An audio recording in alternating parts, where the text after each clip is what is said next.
Cheers, one bro. Shut up, Charles. What's today?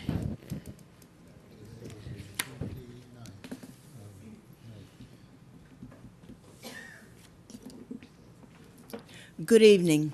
The 29th of May meeting of the Cumberland County Board of Education, Cumberland County Board of Commissioners. I'm so sorry, I have schools on my brain. The Cumberland County Board of Commissioners will please come to order. Would you stand with me for a word of prayer, then followed by the pledge? Our Father, we are gathered here tonight to conduct the business of the county. Let us accept this information that we receive with clear minds and read it and study it and make the best decisions that we can for the citizens of Cumberland County. Bless us and keep us ever aware. Help us to continually remember all the things that you have provided for us. In your name we pray. Amen. Amen. I pledge allegiance to the flag of the United States of America and to the republic for which it stands, one nation, under God, indivisible, with liberty and justice for all.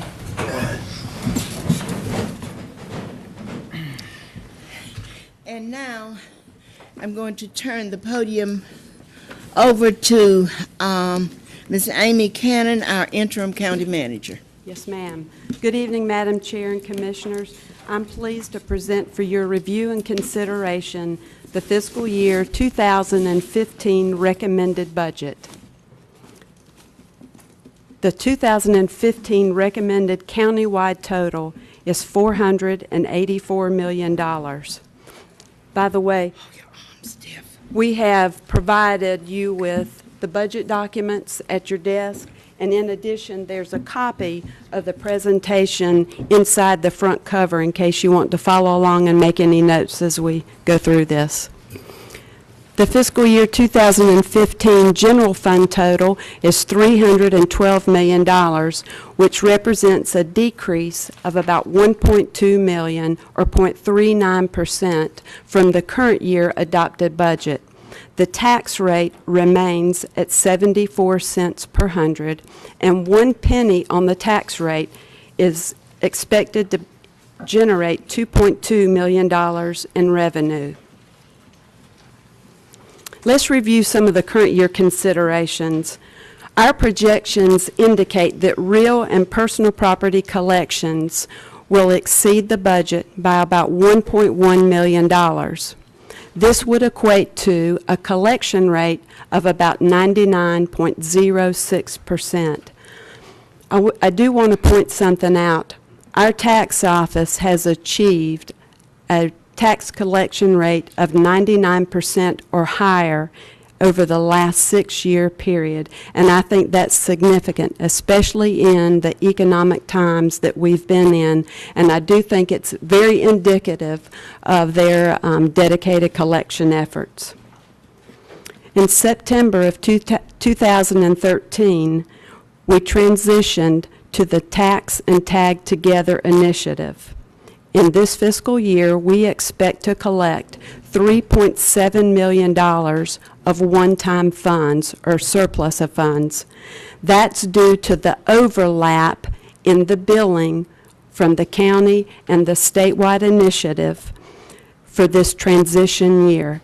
I do want to note that $3.7 million is budgeted, and it's budgeted against one-time capital expenditures. Our sales tax collections have been extremely disappointing this fiscal year. Our finance director has made several reports to the finance committee over the last couple of months. Statewide, sales tax collections on average are about 4.5% above last year's collections. Cumberland County's sales tax is about 4% less than the prior year. There are similar patterns in other military communities. Specifically, we reached out to Onslow County in North Carolina and went as far away as Bell County, home of Fort Hood in Texas. Both of those military installations are seeing decreased sales tax. It's very clear that military communities that have had to deal with federal budget issues such as sequestration, which led to furloughs, as well as a federal shutdown in October, and the threat of an additional shutdown in December weakened retail sales in these military communities.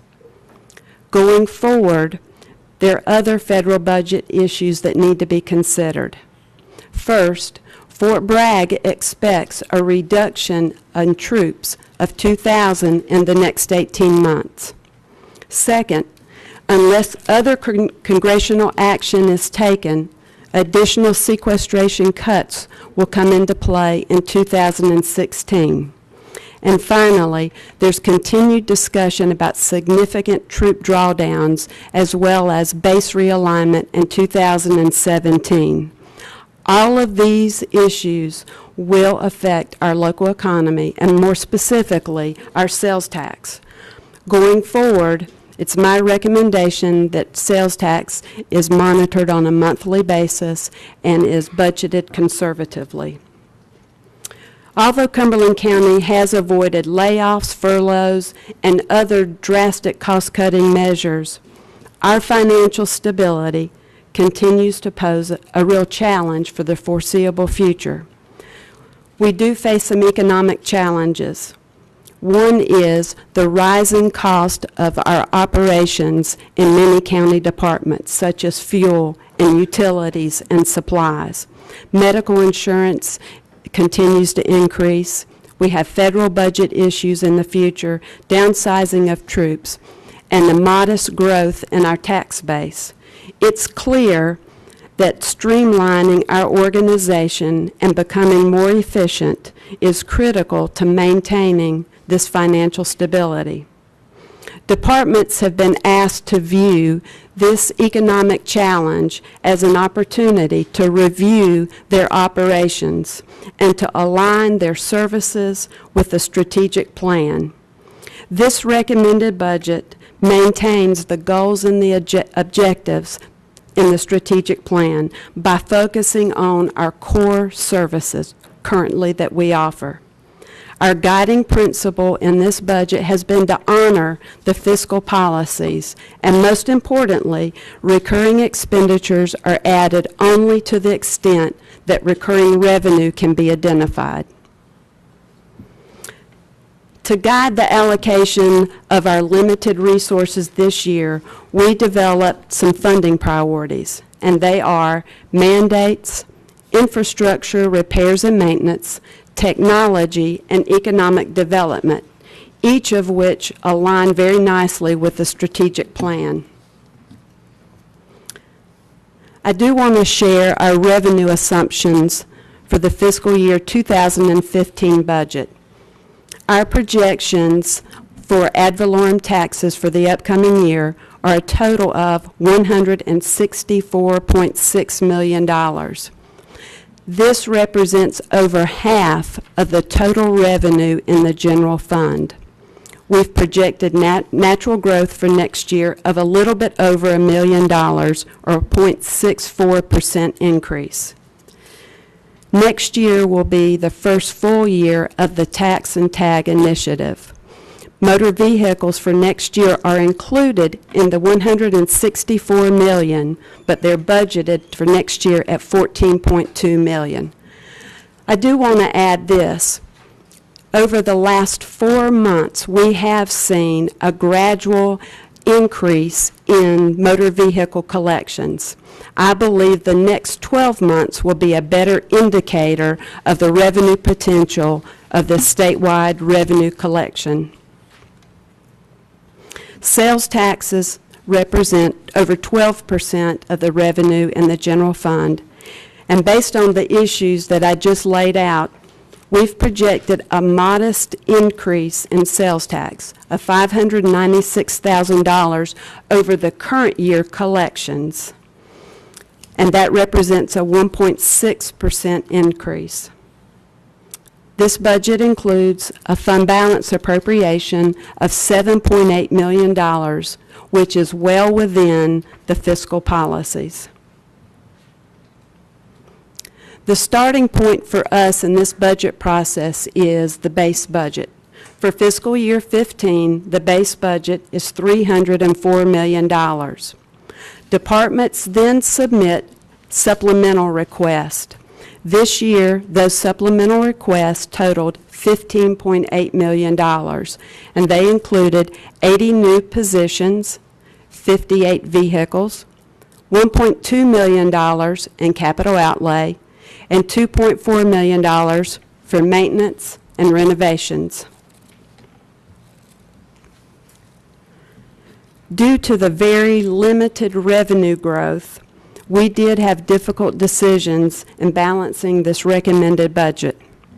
The recommended budget attempts to maintain the county's core value of providing excellent service, but within a very constrained revenue environment. Our funding allocation focus was this: to maintain current service levels, to continue the mission of providing quality services to our citizens, and 3, to allocate funding in support of the strategic plan and the 4 funding priorities that I just mentioned. This chart summarizes the 4 funding priorities that we identified to guide the allocation of our resources. It also tells about the frequency of the expenditure as well as the source of funding for each priority. As an example, under the mandates category, we increased the budget by $3.1 million.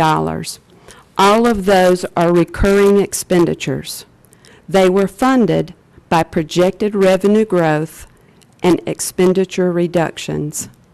The next 2 categories, repairs and maintenance and technology, are both non-recurring in nature, and they were both funded through the assigned fund balance. The 4th and final funding priority is economic development. That expenditure will be a recurring expenditure, and it was funded by reducing another recurring expenditure. So I'd like to talk about each funding priority individually. Mandates. That category supports our mission of providing quality services to the citizens while being fiscally responsible. The recommended budget includes an increase in foster care funding of $498,000. Currently, we have 755 children in foster care. That represents a 23% increase over the prior year. The recommended budget includes $362,000 increase, and that's for the monthly stipend to pay the foster care parents. Obviously, with the increase in the number of children, the amount we need to reimburse the foster care parents increases as well. One of the many responsibilities of the legal staff in the Department of Social Services is foster care. They prepare for 40 to 80 foster care court cases every week. Based on the increase in the number of foster care children in our care, and due to the complexity and the severity of these abuse and neglect cases, we have included 2 new full-time positions in the legal department at the Department of Social Services, and that is an attorney and a paralegal at a cost of $135,000. The recommended budget also includes an increase to the Board of Education for their current expense funding of $762,000. That represents a 1% increase and is in compliance with the school funding agreement that was approved by this governing board in February. The recommended budget also includes $95,000 to the community college for their current expense funding. This equates to a 1% increase as well. But I do want to point out, this is $274,000 less than was requested by the community college. The Sheriff's Office, in conjunction with the judicial system, has requested additional courthouse security. The recommended budget includes 4 part-time deputy positions at a cost of $103,000. As I stated earlier, one of the challenges that we've been facing is that operating budgets or operating expenses are increasing. In the Animal Control Department, the recommended budget includes an additional $167,000 for items such as fuel and utilities, overtime. This is to maintain the same level of services that we're currently providing. As well, $438,000 is recommended in various county departments because of rising fuel and utility expenditures. In addition, $30,000 is recommended in the Child Support Department to cover increasing court filing fees. The fiscal year 2014 budget included the funds to open the new detention center wing mid-year. $913,000 is necessary this year to fully fund that expansion project for a full 12-month period. Phase 2 of the pay and classification plan included the Department of Social Services, except for the income maintenance caseworkers. That review was delayed due to the state software issues with NC Tracks. This recommended budget includes $125,000 to complete that review and to implement that piece of the classification plan in fiscal year 2015. To summarize this first category of mandates, the total expenditures added under this category was $3.1 million. We exhausted all of the $2.3 million in projected natural revenue growth in this category, but to fully fund it, it required further expenditure reductions in the amount of $800,000. Therefore, we were unable to add staff to expand current services or to enhance the delivery of current services in many departments. The next category is repairs and maintenance. This supports the strategic goal of providing adequate infrastructure and more specifically addresses the objective of ensuring that our county facilities are well maintained. Under this category, we've recommended $185,000 for an evaluation of the parking lots and the roof systems. This initiative has been discussed in the Finance Committee, and this provides the funding to move forward with that initiative. Our goal here is to develop a plan to proactively fund and do these repairs on a recurring basis. Additionally, $1.5 million is included in the budget for the projects listed here. We've listed the projects that are significant in scope and amount.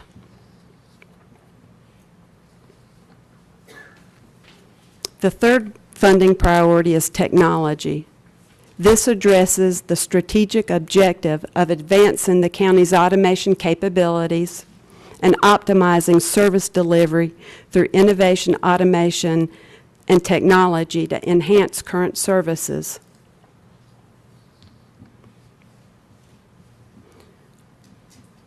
$108,000 is recommended to upgrade the security camera system in the original footprint of the detention center. As well, the budget includes a recommendation of $275,000 to replace the video visitation system in that same section. Additionally, The budget includes an appropriation of $355,000 for upgrading the countywide computer network and the social services computer network. This includes costly network switches and servers. $412,000 is recommended for computer replacement in the sheriff's office. This amount will include replacement of 278 computers and 80 mobile data terminals found in the officers' vehicles. Most of these computers, if not all of them, are well beyond their useful life. Most of them are running on an operating system that's no longer supported by Microsoft. $40,000 is included to replace computer equipment in the health department, and $56,000 is recommended to replace the public access terminals in the library. The county IS department continues to transition our phone system to a voice over internet protocol solution. This does require an initial upfront investment, but it will provide operating cost savings over time over traditional phone service. There are two phases that remain at this point, and that is the Sheriff's Office and the Department of Social Services. We selected for the upcoming fiscal year the Department of Social Services. They have experienced phone failures more than once this current year, which impedes their ability to provide excellent customer service. It would be our goal to go to the next phase in 2016 for the Sheriff's Office. The $663,000 covers the hardware, the software, the phone handsets, and a UPS backup for that phone system. I would like to take just a brief moment to update you on two major ongoing technology enhancement projects that are already in place. Funds were provided in the current year budget for a document imaging system for the Department of Social Services as well as child support. This document imaging system will archive the records, but more importantly, enhance customer service and provide departments with the ability to transfer documents electronically, especially those that share maybe some of the same clients. A couple of years ago, a portion of fund balance was set aside to fund a comprehensive software upgrade for the financial, the human resource, and the benefits area. Now, there will be significant operational efficiencies, of course, in finance and human resources and benefits, but all county departments will have operational efficiencies because documents will be submitted and processed electronically. The final funding priority is economic development. This addresses your strategic goal of ensuring that we have practices in place to attract and retain business industry in Cumberland County. $20,000 is recommended for North Carolina's Southeast. This is a regional economic development organization.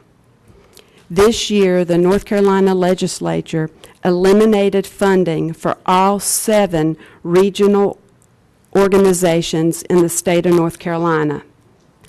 North Carolina's Southeast is in the process of transitioning from a state-commissioned office to a private not-for-profit. Their goal is to achieve a funding percentage balance of 60% private and 40% public. This new model is very similar to other regional economic development organizations across the country in that they're led and they're funded by a mix of private business enterprise and local government. Our region includes 14 counties. Each county is being asked for a $20,000 contribution.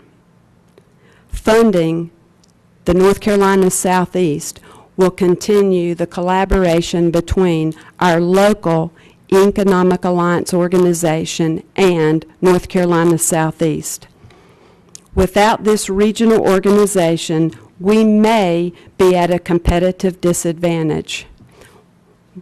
One of our neighbors, South Carolina, has a very, very strong regional economic development agency that has strengthened their ability to attract business and industry. Our local representative in North Carolina Southeast is Mayor Billy Horn of Stedman.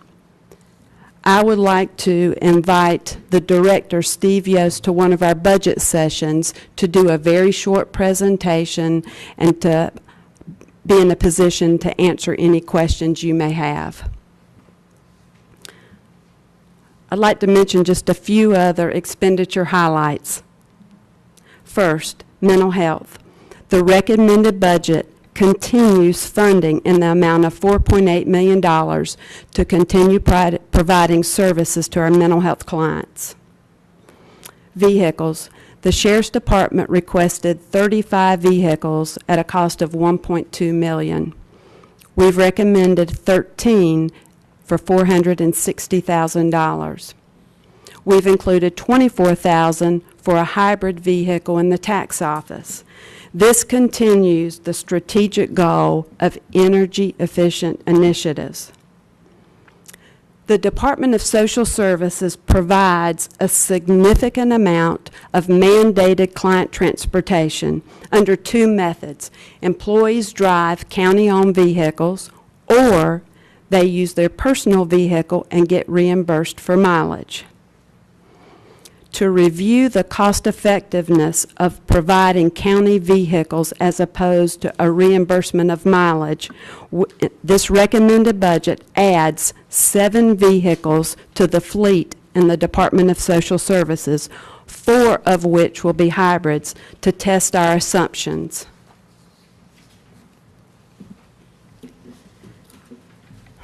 Due to the limited recurring revenue, we were unfortunately unable to provide a cost of living adjustment for our well-deserving employees.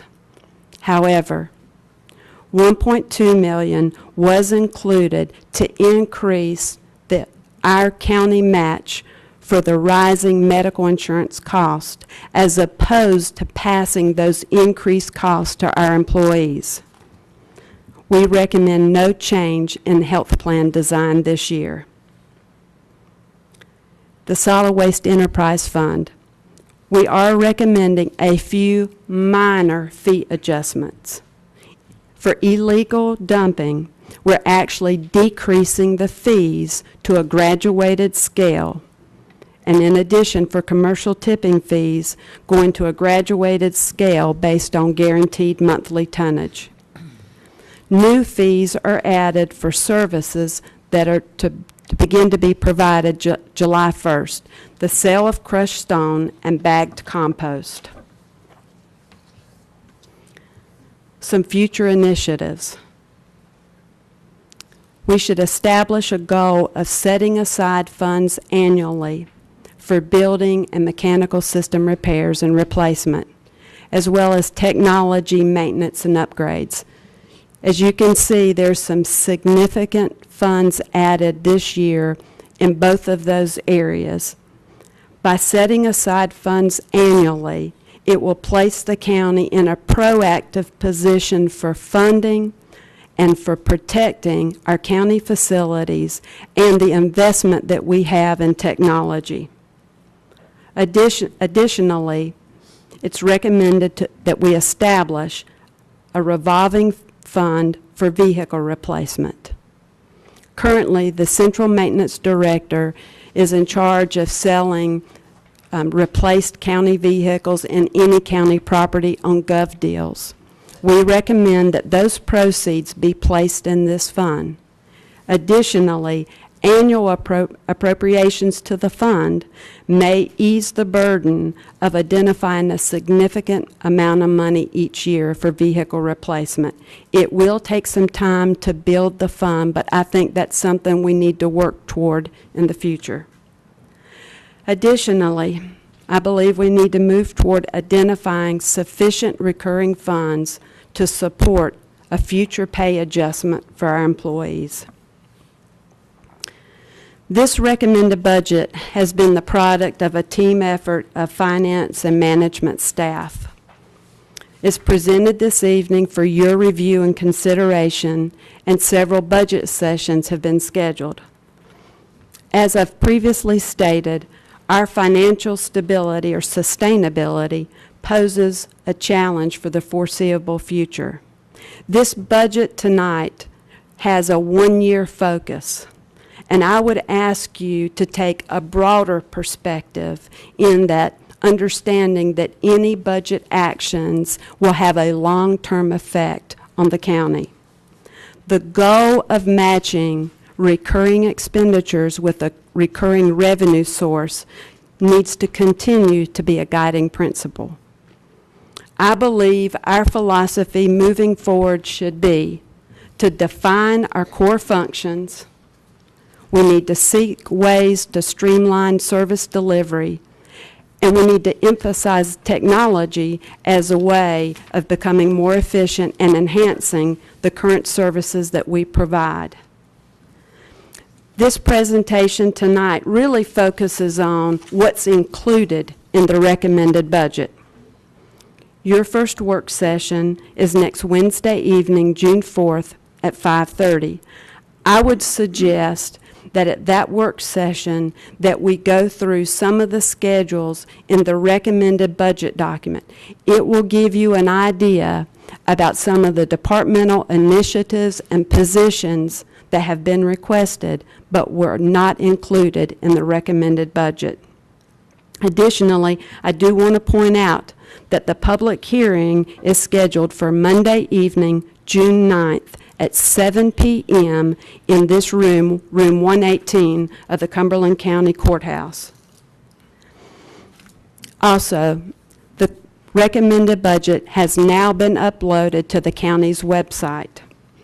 Finally, I'd like to acknowledge the assistance of all county department heads and their staff. They put a tremendous amount of time in developing their requested budgets and in making presentations to our team as we met with every county department to discuss their budgets and their needs. I'd like to personally thank the budget team, first for their input, their participation, and their patience with me through this process. Those team members are both Assistant County Managers, Mr. Lawson and Mr. McFadder, the Finance Director, members of the finance and budget staff that are here this evening, and I'd like to ask them to stand up, please. I think you need to see the people who do the real work. And I would be remiss if I did not recognize Sally and John for their assistance. Each and every one that I've mentioned has played a vital role in putting this budget together and the presentation this evening. And Madam Chair, before I close, let me tell you what the next steps are in my mind. The recommended budget is just a recommendation from the interim county manager. I'm very respectful that the next step is for this board to go through budget sessions, to ask questions and ask for information, and also to make changes. And so we're here tonight and we're available to answer any questions that you may have. And thank you for the opportunity to present this budget. Thank you so much for your presentation. And our thanks also to the management, the rest of the management team, as well as the finance staff, and particularly our department heads, because I know that they heard NO a lot of times, and there were very hard things to. You closed my mouth really quickly because you said no cola in all caps. but then following up with identify sufficient recurring funds to support future pay adjustments. I think we all were very interested in that, and we are in a tight time.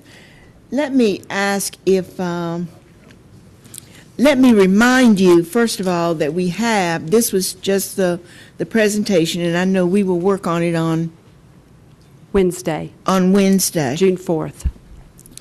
Let me remind the board that we have, for the next 2 weeks, we will also meet Monday morning. We will meet Monday afternoon. We will meet Tuesday morning and Tuesday afternoon, as well as Wednesday. So we have a very